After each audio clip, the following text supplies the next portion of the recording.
கோயில்ல இருக்குல்லடா மண்வெட்டி 10-20 மண்வெட்டி சட்டியில கொண்டாங்கடா அள்ளி இறக்கி கொண்டுண்டா அவன் அப்படியே அங்கே இருக்கட்டும் போலீஸ் ஸ்டேஷன் இங்கே இருக்கட்டும் நம்மளும் இங்கே இருக்கோம்டா.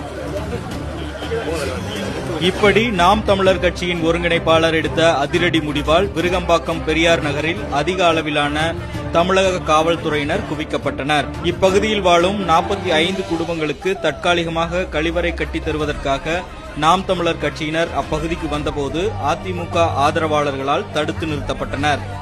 என்ன இங்க வாழ்ற நம்ம மக்களுக்கு அடிப்படை வசதி கழிவறை வசதி இல்லை. அவங்க இருந்ததை அவங்களே கட்டி வச்சிருந்தாங்க.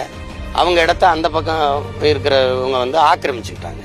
இது மாநகராட்சியில இருந்து நாங்க வாங்கிட்டோங்கிறாங்க. எவ்வளவு வாங்கினாங்களா? 1.25 கோடிக்கு அவங்க வாங்கிட்டேங்கிறாங்க. அதையெல்லாம் யாரும் கேட்க வரல. ஒரே இதில் காவல்துறையை வச்சு மிரட்டி 150 காவல்துறை குவிச்சோன்னா பயந்துட்டு சானா இருந்துட்டு இந்த மாதிரி கொண்டாந்து வீட்டு வாசல்ல கொண்டாந்து இதுவரை எங்க இடம்னு தட்டி கொண்டுட்டு போயிட்டோம். இப்போ அவங்க இருந்து வச்சிருந்த கழிவறையை இடிச்சு தள்ளிட்டதுனால இவங்க இதுவரை மழை வெள்ளத்தினால் பாதிக்கப்பட்டு வேற இடத்துல வைக்கப்பட்டிருந்தாங்க. இப்போ வீட்டுக்கு வந்து பார்த்தா அவங்களுக்கு கழிவறை வசதி இல்லை. இப்போ நம்ம பார்க்கும்போது எங்களுக்கு அடிப்படை தேவையாக இருக்கிறது இந்த கழிவறை வசதியான மக்கள் பூரா பெண்கள் 150 பேருக்கு மேலே அவங்க இருட்டில் இப்போ இங்கே ஏதாவது போகணுன்னா இந்த கட்டடத்தை தாண்டி அங்கே ஒரு பெரிய காட்டுக்கு போகணும். அது எந்த அளவுக்கு பாதுகாப்பு இருக்கும்? அப்போ அந்த அடிப்படை தேவைக்காக தான் இது அரசு இடம் தான், புறம்போக்கு இடம்.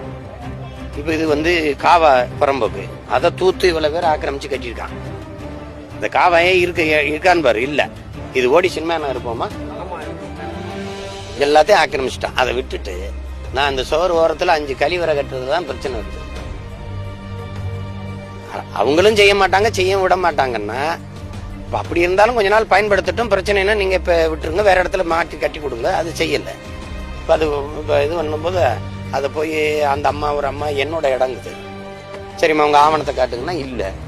ஆவணத்தை கடைசியா கொண்டு அவங்க காவல்துறை அவங்களுக்கு அவகாசம் கொடுங்க. ஆவணத்தை வீட்டுல இருக்க ஆவணத்தை எடுத்துட்டு வர்றதுக்கு எவ்வளோ சரி இல்லை. அப்ப கொண்டாந்து காட்டின பிறகு பார்த்தா அவங்களுக்கு அவங்க இடம் இருக்கிறது நான் கட்டியிருக்க இடத்துக்கு 10 அடிக்கு அங்கிட்டு இருக்கு. இது அரசு இடத்த ஆக்கிரமிச்சவன் பட்டா வச்சிருக்கான். 35 வருஷமா இங்கே வாழ்ற மக்களுக்கு பட்டா இல்லை. எப்படி இருக்குதப்போ?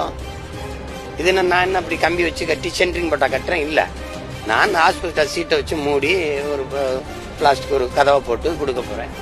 அங்கே உரையை இறக்கி ஒரு கழிவு இறங்குறதுக்கு அதை ஒரு கழிவு நீர் அகற்ற ஊர்தி வச்சு எடுத்துக்கிற மாதிரி நம்ம செய்ய போறோம் ஒரு அவசர தேவைக்கு. அதுக்கு இவ்வளவு ஆர்ப்பாட்டம், இவ்வளவு பிரச்சனை. பேச இயலாத மக்கள், பாவப்பட்ட மக்கள்னா அவனை ஓடிக்கி நசுக்கி தள்ளுறதுன்னா இது எப்படியா இருக்கிறது?